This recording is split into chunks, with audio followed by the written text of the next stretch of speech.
Praise Lord. വാത്സല്യ സഹോദരങ്ങളെ, ഞാൻ എപ്പോഴും പ്രാർത്ഥിക്കുകയും ചിന്തിക്കുകയും ചെയ്യുന്നൊരു കാര്യമാണ്. ഞാനൊരു ഹിന്ദുവായിരുന്നു. 2006 രക്ഷിക്കപ്പെട്ടു. എന്ന് രക്ഷിക്കപ്പെട്ടോ അന്ന് മുതൽ ജീവിതത്തിൽ ഒരുപാട് കൈപ്പേറിയ അനുഭവങ്ങൾ ഈ ലോകത്ത് നിന്ന് ലഭിക്കാൻ തക്കവണ്ണിടയായി. ഒത്തിരിയേറെ നിന്ദകളും പരിഹാസങ്ങളും കുറ്റപ്പെടുത്തലും ഒറ്റപ്പെടുത്തലും. എത്രത്തോളം ദൈവത്തിന് വേണ്ടി നിൽക്കുന്നു അത്രത്തോളം ഈ ലോകം നിന്ദിക്കുന്നു, ഞെരുക്കുന്നു, ബുദ്ധിമുട്ടിക്കുന്നു. അപ്പോഴൊക്കെ ഞാൻ ചിന്തിക്കും, കർത്താവേ, അന്ന് ജീവിക്കുന്ന ദൈവത്തെ അറിഞ്ഞ് യേശുപ്പച്ചനെ അറിഞ്ഞ് മാനസാന്തരപ്പെട്ട് സ്നാനപ്പെട്ടപ്പോൾ തന്നെ എൻ്റെ കർത്താവിന് എന്നെ അങ്ങ് വിളിക്കാമായിരുന്നു. എന്തെങ്കിലും ഒരു ചെറിയ ആക്സിഡൻറ്റിൽ എന്തെങ്കിലും ഒരു കാര്യത്തിൽ എൻ്റെ കർത്താവ് എന്നെ വിളിച്ചിരുന്നുവെങ്കിൽ എത്ര നന്നായിരുന്നു. അന്നേരം സ്വർഗത്തിൽ എനിക്ക് പോകാമായിരുന്നു. ഈ ഭൂമിയിൽ കിടന്ന് കഷ്ടപ്പെടണ്ടായിരുന്നു എന്ന്. ഹല്ലേലൂയ, സ്തോത്രം. എന്നിട്ട് ഞാൻ ഓർത്ത്, കർത്താവ് എന്തിനാണ് രക്ഷിക്കപ്പെട്ട എന്നെ ഇങ്ങനെ ഈ ഭൂമിയിൽ ഇട്ടിരിക്കുന്നത്? പിന്നീട് ബൈബിളൊക്കെ വായിച്ച് പഠിച്ചു വന്നപ്പോഴാണ് മനസ്സിലായത്, ഞാൻ രക്ഷിക്കപ്പെട്ടു, ശിക്ഷാവിധിയിൽ നിന്ന് രക്ഷപ്പെട്ടു. ഇനി ഈ ഭൂമിയിലായിരിക്കുന്ന അനേകരുണ്ട് യേശുപ്പച്ചനെ അറിയാൻ. എൻ്റെ ബന്ധുക്കളുണ്ട്, എൻ്റെ ദേശക്കാരുണ്ട്, എൻ്റെ ചാർച്ചക്കാരുണ്ട്, എൻ്റെ ഫ്രണ്ട്സുണ്ട്. അവരെല്ലാം യേശുപ്പച്ചനെ അറിയണം. അവരോടൊക്കെ ഞാൻ സുവിശേഷം പറയണം. അതിനു വേണ്ടിയാണ് കർത്താവ് പരിശുദ്ധാത്മാവൊക്കെ തന്ന് കൃപയും കൃപാവരങ്ങളൊക്കെ തന്ന് എൻ്റെ അപ്പച്ചൻ എന്നെ ഇങ്ങനെ നിർത്തിയിരിക്കുന്നത് എന്തിനാണെന്ന് ചോദിച്ചാൽ, എല്ലാവരും രക്ഷിക്കപ്പെടണം. എല്ലായിടത്തും എല്ലാവരും യേശുപ്പച്ചനെ അറിയണം, എല്ലാവരും രക്ഷിക്കപ്പെടണം. അവരോടൊക്കെ ഞാൻ സുവിശേഷം പറയേണ്ട ആവശ്യമുണ്ട്. അതുകൊണ്ടാണ് എൻ്റെ കർത്താവ് എന്നെ ഇങ്ങനെ നിർത്തിയിരിക്കുന്നതെന്ന് എനിക്ക് മനസ്സിലായി. എന്നാലും പൗലോസ് പറഞ്ഞതുപോലെ വിട്ടുപിരിഞ്ഞ് ഭൂമിയെല്ലാം നമ്മൾ മരിച്ചു വിട്ടുപിരിഞ്ഞ് കർത്താവിനോട് കൂടെ ഇരിക്കുന്നത് ഏറ്റവും ഉചിതം, ഏറ്റവും നല്ലതെന്ന്. അത് ശരി തന്നെയാണ്. കാരണം നമ്മൾ രക്ഷിക്കപ്പെട്ടവരായതുകൊണ്ട് തന്നെ നമുക്ക് ഈ ഭൂമിയിലുള്ള ചിലരോടൊന്നും നമുക്ക് കൂട്ടുചേരാൻ കഴിയത്തില്ല.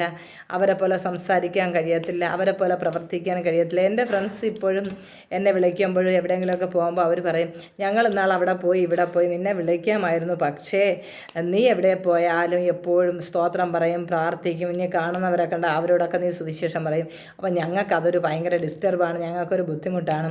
അതുകൊണ്ടാണ് ഞങ്ങളെ കൂട്ടത്തിൽ നിന്നെ ഞങ്ങൾ കൂട്ടാത്തത് ചില സ്ഥലങ്ങളിൽ പോകുമ്പോഴെന്ന്. അപ്പം ഞാൻ പറഞ്ഞാൽ സാരമില്ല, എനിക്ക് വിഷമമില്ല. നമ്മൾ രക്ഷിക്കപ്പെട്ട് കഴിഞ്ഞാലേ പഴയ കൂട്ടുകാരെ എല്ലാവരെയും കൂട്ടത്തിൽ നമുക്ക് പോകാൻ പറ്റത്തില്ല, പഴയതുപോലെ നമുക്ക് നടക്കാൻ പറ്റത്തില്ല, പഴയതുപോലെ നമുക്ക് ജീവിക്കാൻ പറ്റത്തില്ല. നമ്മൾ അവരിൽ നിന്നൊക്കെ ഇച്ചിരി വ്യത്യാസമുള്ളവരായതുകൊണ്ട്, വ്യത്യസ്തരായിട്ടുള്ള ഒരു ജീവിതം നയിക്കുന്നത് കൊണ്ട് ഈ ലോകത്തുള്ള എല്ലാവരെയും പോലെ നമുക്ക് നടക്കാനൊന്നും പറ്റത്തില്ല.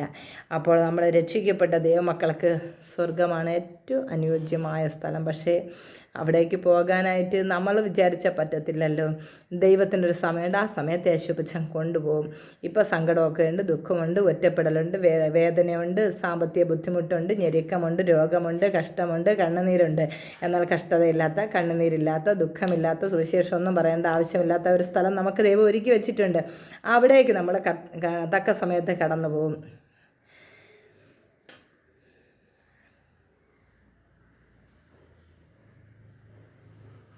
കണ്ണുനീരെന്നു മാറുമോ, വേദനകളെന്നു തീരുമോ? കണ്ണുനീരെന്നു തീരുമോ, വേദനകളെന്നു മാറുമോ? കഷ്ടപ്പാടിൻ കാലങ്ങളിൽ രക്ഷിപ്പാനായി നീ വരണേ.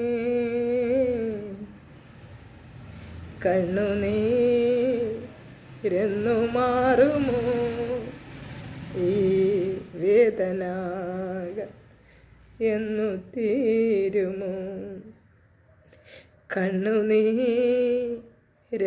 മാറുമോ, വേദനകൾ എന്നു തീരുമോ?